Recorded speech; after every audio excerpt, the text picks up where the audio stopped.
Well, so I thought I would pick up from where I left off last time round in regards to the latest publication, one of many to get through from the Scottish Government, the things that they seem to be doing behind the public's back for the most part.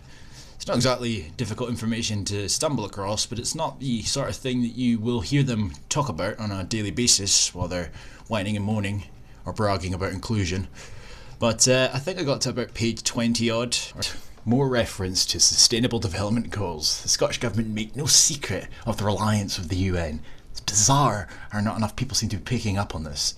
So what do we have? Zero hunger, GMO foods, forced vaccinations, indoctrination, feminism.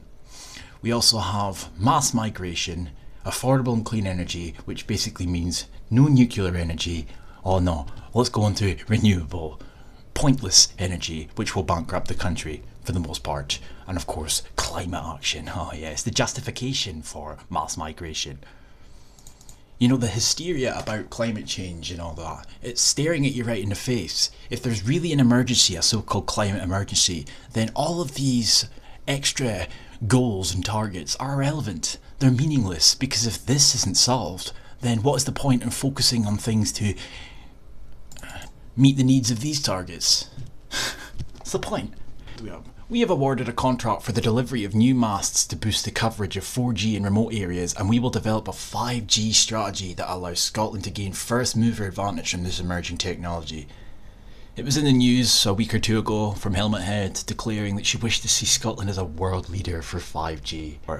You know, there's not one study that has been conducted throughout the years that suggests that there wasn't a health risk from 5G, but there's a hell of a lot that's been done in terms of studies that suggests it is a health risk. But yet again, they pretend to be oblivious to all of these facts and these contradictory talking points and just focus on the goal at hand. One left behind. Even that is stolen directly from the UN.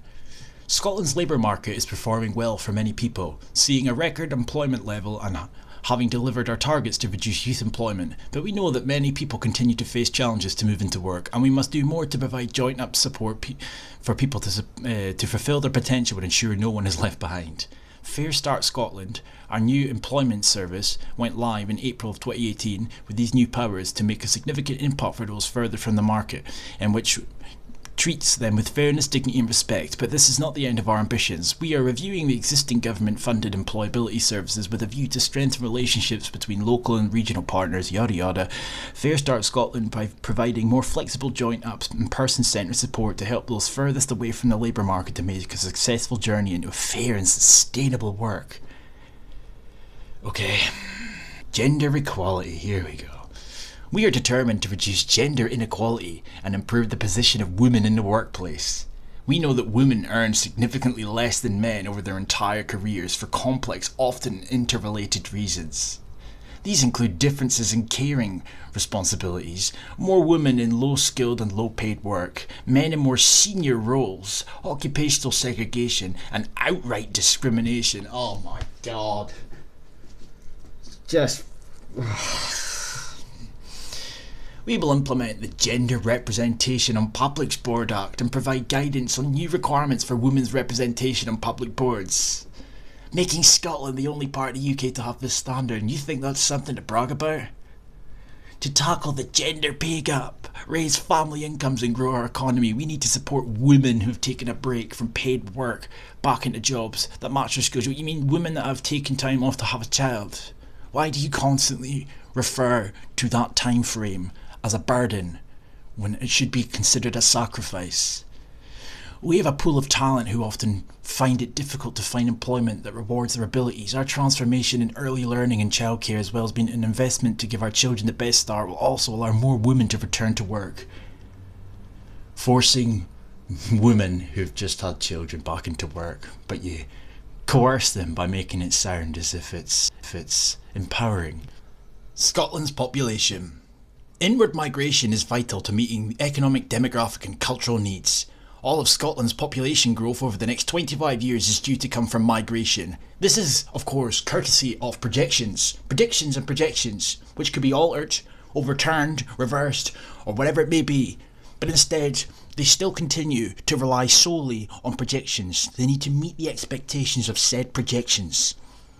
Now, due to the challenge of populations ageing that all Western economies now face. Now that's an important point to notice, because while they then try to talk up the need for control over immigration, they always seem to talk about retaining freedom of movement from the EU.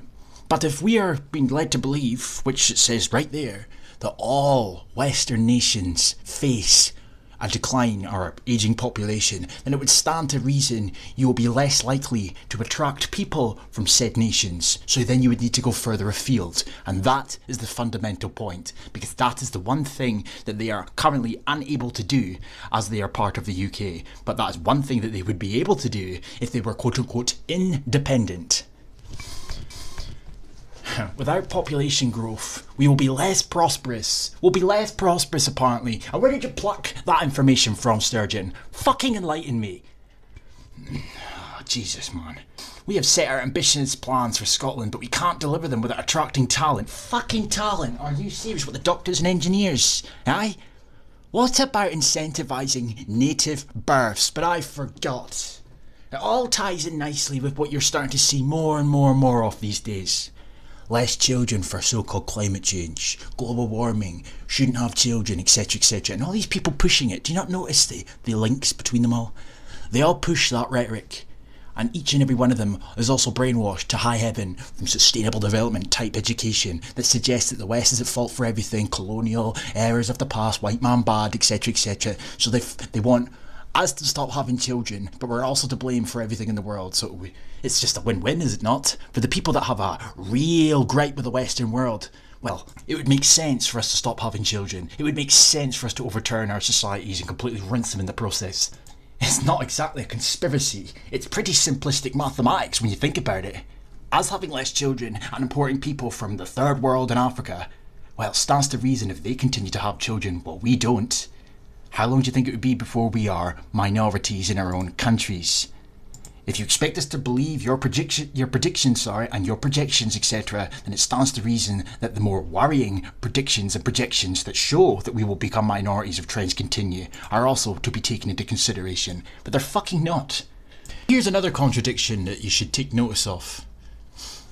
If on one hand they say to us that the population's ageing and there's not enough children being born, and strangely enough, they then go on to talk about absolutely everything in regards to immigration, never mentioning programmes that they could potentially put in place to rejuvenate the population. They then continue to start talking about education of the future, or as I'll just read, we want Scotland to be the best place in the world to grow up, and that means ensuring every child has an equal chance to succeed. Now, of course, why is any of this relevant or important or interesting or any of those type of words if we're not having enough children as it is? Who does this benefit? Well, you guessed it. Of course, you guessed it. UN Convention of the Rights of the Child. Now, this particular rights of the child domestic law, the suggestion came about in 2015 when the so-called refugee crisis began. Take forward work to deliver a transformational increase in early learning and childcare, in nurturing an environment so that all children, regardless of their background. And why would you need to include regardless of their background? Unless, of course, this has got to do with what you intend to do in the future. The importation of diversity. The importation of the third world in Africa. We will ensure that we will listen to the voices of children and young people and the decisions that affect them now. What you mean to BS in regards to climate change. And then when they start to act out and become scared, etc, etc, you then take their fear and then you pretend that you are acting in their best interests. So if it wasn't for their fear and their concerns becoming public knowledge, you wouldn't have acted. The fact of the matter is, you fill these children's heads with guff, you then exploit their concerns and their fears to push forward with the bullshit that you had premeditated prior to filling these children's heads with shit. And to talk about the rights of the child, as I've stated before, this has got everything to do with mass migration in the future and fuck all to do with engineering, the social engineering that I can see in the screen right now. Scotland is a diverse and multicultural and tolerant place. And we encourage our communities to be strong, resilient and cohesive. One thing they will not be, the more you push this. However, there is still work to be done to tackle the prejudices and attitudes that fuel intolerance, and a key aspect of this is delivering modern laws that show there's no place for hate crime. Oh, you mean you're just going to silence any dissent? Silence the native Scots who oppose your BS? Shit is comical. This stuff is fucking comical. So in one breath they say that it's multicultural and tolerant, etc, etc, but in the next breath they need to put laws in place to make sure that nobody opposes what they're saying. It threatens our ability to connect and prosper. We will do what we can for Scotland to flourish, taking critical action to tackle poverty, inequalities that never existed until you made them issues, and move forward towards a carbon neutral society. Oh yeah, at home, where we will also work to address these issues on the global stage, having embedded the UN Sustainable Development Goals. Of course you fucking have, man. I can't take any more of this.